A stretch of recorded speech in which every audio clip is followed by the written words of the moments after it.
So we know that for a function of degree n, there are at least n, sorry, you can go ahead and cross out least. We meant to say most here. There are at most n real zeros, and there are n minus 1 turning points. We can double check that by looking up at the previous page we had here, right? We see that for example, a cubic function, which is x to the third power, notice that the max number of zeros is the same as the power, and I notice that if I subtract 1 from that, that would tell me the maximum number of turns. Now again, that's the maximum number of turns. There doesn't have to be that many terms. I could, for example, have a cubic function that doesn't turn at all. All right, so that's totally possible. We're just talking about the max number of zeros and the max number of turns. All right, so that's the kind of notation we use there.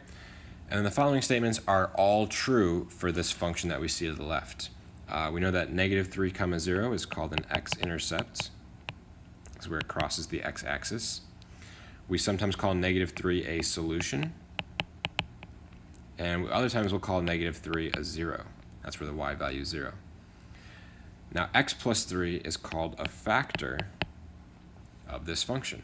So what that means is that if I do my factoring and I get x plus 3 as one of the binomial factors, that means that, well, negative 3 would be a 0 or a solution, whichever way you want to think about it, thereby causing negative 3, 0 to be the x-intercept. And we did all of the factoring in chapter 1, right? We factored polynomials, so we know how to do that.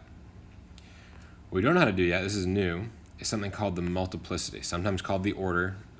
Most often you'll hear me call it multiplicity. But this is the number of times that a factor appears in the factored form of a polynomial function. So if you have a polynomial in standard form, which is what we did in chapter 1, you will have to factor that polynomial so that you only have a product of factors, all right? And you can see down here we've got 3 different examples where these are all products of factors, all right? Now, if it has an even multiplicity, if it appears an even number of times, then the graph will bounce at that x-intercept. It'll turn around at that x-intercept. If that factor has an odd multiplicity, then it will go through that x-intercept.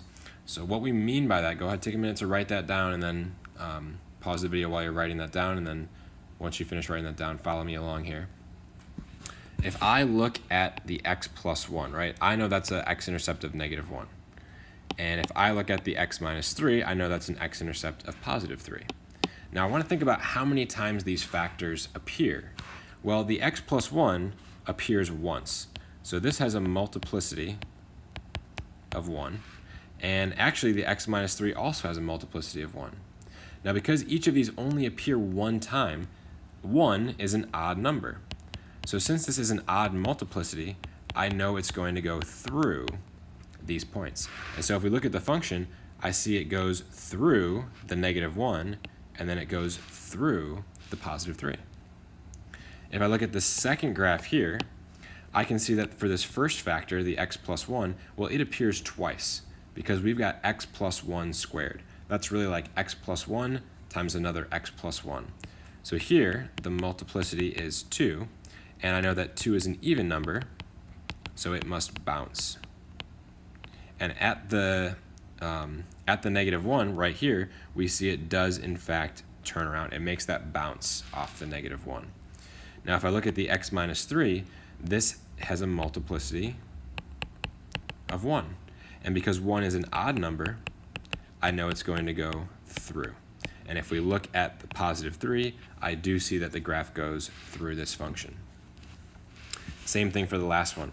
I can see that for my first one, it is odd, so it's going to go through.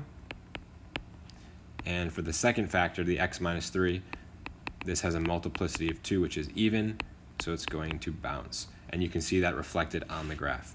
It goes through the negative 1, and then it bounces at the positive 3. All right. We can also look at, in general, just what the functions are, right? I see one x here, another x here, so I know this is x squared, and it's a positive x squared. So I know my end behavior has to come, it's got to be a parabola opening upwards, right? Because it's a positive, so it's got to open upwards, and it's x squared, so I know it's going to be an even an even degree. We can go ahead and we can look at the second one.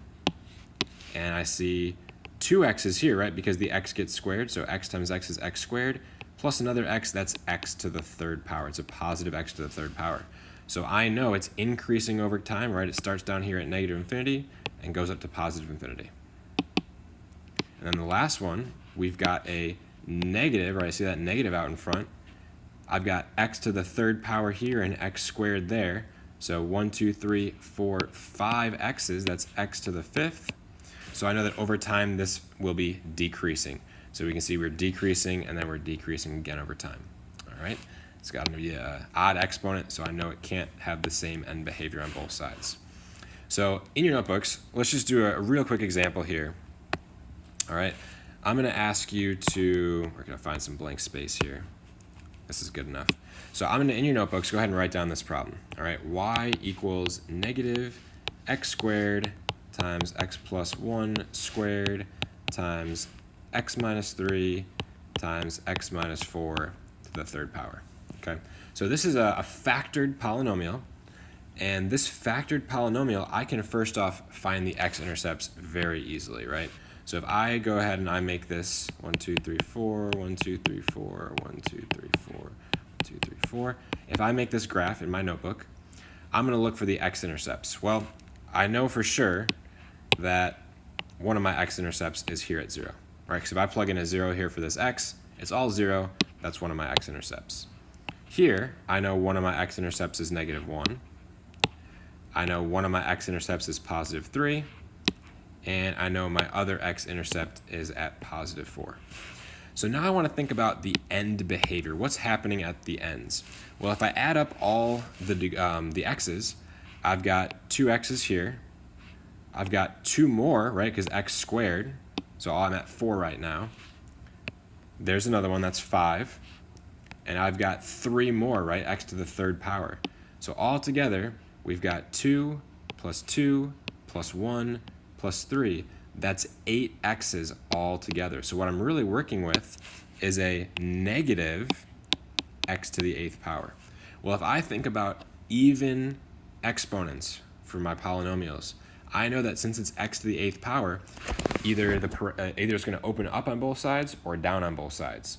And because it's negative, I know it's going to open downwards. So I know that at the end, we're going to be coming in this way and this way. All right, so now I just got to think about what's happening at my x-intercepts. Is it bouncing or is it going through?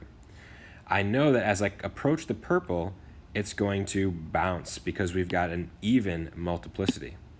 And then as I come back and I approach the red, it's going to bounce again because we have an even multiplicity. So it bounces here again.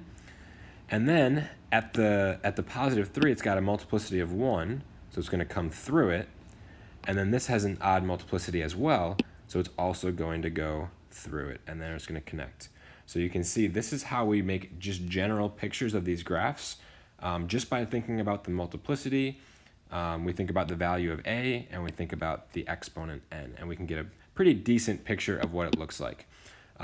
These valleys here and peaks, we don't really have a good way of figuring those out just yet. So for right now, it doesn't matter to me how high or how low you draw those, all right? So that's a good problem for your notes. That's all the notes we're doing for today. So hopefully you've got those 2 worksheets that were on my desk. Those are homework that are due for next class.